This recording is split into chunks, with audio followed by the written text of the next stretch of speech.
Assalamu alaikum. Hurmatlı Kırgızstan'ın turgundары, Rossiялыктар, Кореяда жашагандар, иштегендер, Бишкектегилер, баарыңыздардан Алла разы болсун. Кудай буюрса бүгүн фап өтүп, ачышын жасап, бир көрсөтүп коеюн. Толугу менен бүттү. Толугу менен бүтүп, Кудай буюрса мынакей мындай кылып илип койдук. Kimler kança verdi, niye verdi, bарын списокко жазып. İçi болсо бүттү. Койкалар коюлуп, ызык суу, мустак суулар чыгып, потолоктору бүтүп, полдору бүтүп, ишке берилип атат. Кудай буюрса бүгүн кимдер ушул жерге салым кошкон болсо, иштеген болсо, акча кошкон болсо, жардам берген болсо, жок дегенде жакшы сөзүн сүйлөгөн болсо, ошолордун баарынан Аллах разы болсун.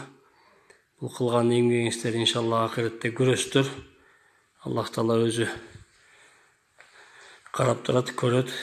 Алла разы болсун демекпиз. Анан ар бириңиздердин атын айтсам, баардыгыбызды Кыргызстанда общий айтып чыгышка туура келип калат.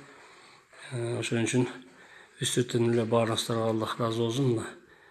Бул ушундай комнат болду. Потолоктор бүттү. Бул бияқта 3 комната.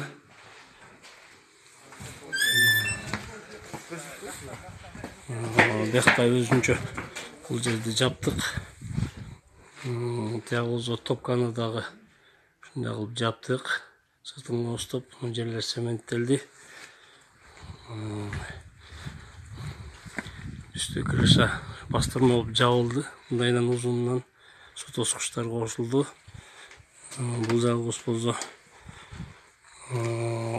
стоматолог деп салбадык беле. Стоматологубуз да бүттү. Кудайга шүгүр. Жакшы болду. Баардыгында ызык суу, мустак суу чыгат.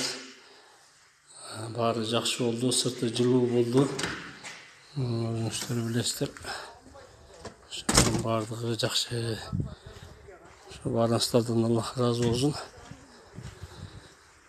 Ушинтип ынтымак биримдик болор биз көп нерсени дагы да болсо сала алабыз. Силерге аркасында көрсөтүп коеюн. Мына бүгүн айылга губернатор акимдер келди.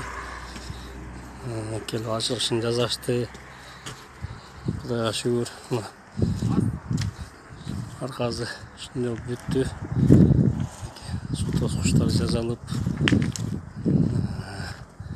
баардыгы өзүнүн огунда бүттү. Акчабыз бар ушуга жетти.